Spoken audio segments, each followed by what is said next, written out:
যে সমস্ত ছাত্রছাত্রী এইচএস এক্সাম দেবে 2025, তোমাদের যাদের ফিলোসফি বা দর্শন সাবজেক্ট আছে সেই সাবজেক্টের 299 পেজ নম্বর 299 আমি সলভ করে দিয়েছি। তোমরা প্রত্যেকে দেখে নাও, এমসিকিউ প্লাস এসএকিউ তোমরা প্রত্যেকে দেখতে পাবে এবং বুঝতে পারবে।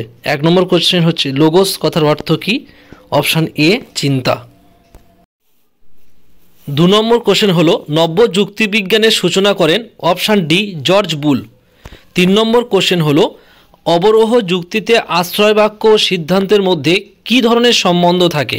অপশান বি প্রসক্তি সম্বন্ধ।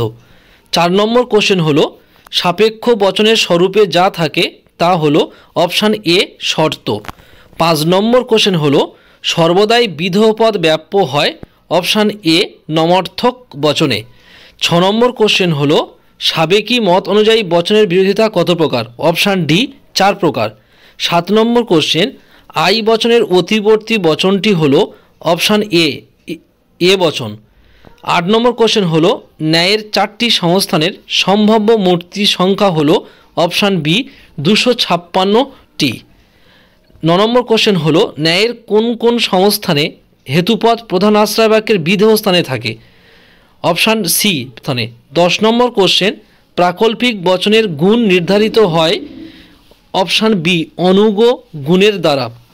11 নম্বর কোশ্চেন হয় পি অথবা কিউ, পি অতএব কিউ নয়, এই আকারটি হবে অবৈধ, কারণ এটা বৈকল্পিক নিরপেক্ষ ন্যায়ের যুক্তির আকার, এটা অবৈধ হবে। 12 নম্বর কোশ্চেন বুলীয় ভাষ্যে ধারণাটির উৎস হলো? অপশান ডি বচনের অস্তিত্বমূলক তাৎপর্য। 13 নম্বর কোশ্চেন হলো সকল চিত্রকর হয় অশিল্পী, বচনটি সমীকরণ বা অসমীকরণটি হলো? Option D SP = 0। 16 নম্বর কোশ্চেন হলো সত্যাপেক্ষ বচনের অন্তর্ভুক্ত সরল অঙ্গবাক্যগুলির পরিবর্তে যে প্রতীক ব্যবহার করা হয় তাকে বলে? অপশান এ বচন গ্রাহক। 15 নম্বর কোশ্চেন হলো পি ভেল কাল কিউ, এই বচনাকারটি? Option A শতসত্য। 16 নম্বর কোশ্চেন হলো সমমান বচন গঠিত হয় কি দিয়ে? অপশান এ যদি এবং কেবল যদি দিয়ে। 17 নম্বর কোশ্চেন হলো অবৈজ্ঞানিক আরোহ অনুমানকে কে শিশুসুলভ অনুমান বলেছেন? অপশান ডি হবে বেকন। এই প্রশ্নটা তোমাদের এই শিশুসুলভ অনুমান বলেছেন, এটা বেকন হবে, এটা দাগ মারতে মানে ভুল হয়ে গিয়েছে, তো তোমরা এই উত্তরটা বেকন করে নেবে। 18 নম্বর কোশ্চেন হলো অপসারণ সংজ্ঞা প্রদান ইত্যাদি কোন প্রকার আরোহ অনুমানে অনুসৃত প্রক্রিয়া? অপশান এ বৈজ্ঞানিক। 19 নম্বর কোশ্চেন হলো উপমা যুক্তির ভিত্তি হলো? অপশান এ অসম্পূর্ণ সাদৃশ্য।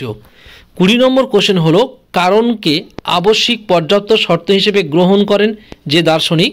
Option B I M. কপি। 21 নম্বর কোশ্চেন ক হলো ক্ষয়ের আবশ্যিক শর্ত, এ কথার অর্থ হলো? অপশান এ ক না ঘটলে খ ঘটবে না। 22 নম্বর কোশ্চেন হলো কারভেদ রিড কারণের কয়টি লক্ষণের কথা উল্লেখ করেছেন? অপশান বি 2টি। আর সমস্ত ছাত্রছাত্রীদের বলে রাখছি যে তোমরা প্রত্যেকে এই চ্যানেলটি সাবস্ক্রাইব করে রাখবে আর বন্ধুদের মধ্যে বেশি বেশি করে শেয়ার করে দেবে। প্রত্যেকটা আর্টস সাবজেক্টের তোমরা STBET এর টেস্ট পেপার সলভ এবং তোমাদের সমস্ত কিছু তথ্য তোমরা পেয়ে যাবে। 23 নম্বর কোশ্চেন হলো মিল যে পদ্ধতিকে মূলত আবিষ্কারের পদ্ধতি বলেছেন তা হলো অন্যই পদ্ধতি। আর 24 নম্বর কোশ্চেন হলো মিলের সহপরিবর্তন পদ্ধতির ভিত্তি হলো? অপশান ডি কারণের পরিমাণগত লক্ষণ। এবার 2 দাগের যে এসএকিউগুলো আছে তোমরা প্রত্যেকে দেখতে পাচ্ছ, এসএকিউগুলো আমি দাগ নম্বর দিয়ে আমি সলভ করে দিচ্ছি, আমার স্ক্রিনে তোমরা প্রত্যেকে দেখতে পাবে প্রত্যেকটা। আর যে কোশ্চেনগুলো রিপিট কোশ্চেন লেখা থাকবে আগের যে পেজগুলো আমি সলভ করে দিয়েছি প্রত্যেকটা পেজে উত্তর দেওয়া আছে, এই জন্য আমি এগুলো আর সলভ করলাম না, এগুলো রিপিট কোশ্চেন লিখে দিয়েছি। তোমরা অবশ্যই করে আগের প্রত্যেকটা পেজ নম্বর ধরে আমি আপলোড করেছি, তোমরা প্রত্যেকে আমার চ্যানেলে গিয়ে ফিলোসফির প্রত্যেকটা পেজ সলভ করে আসবে। আশা করি প্রত্যেকেরই তোমরা বুঝতে পারবে এবং খুব সহজ হয়ে যাবে। এবারে আমি স্ক্রিনে শো করছি তোমাদের এসএকিউগুলো, তোমরা প্রত্যেকে দেখো।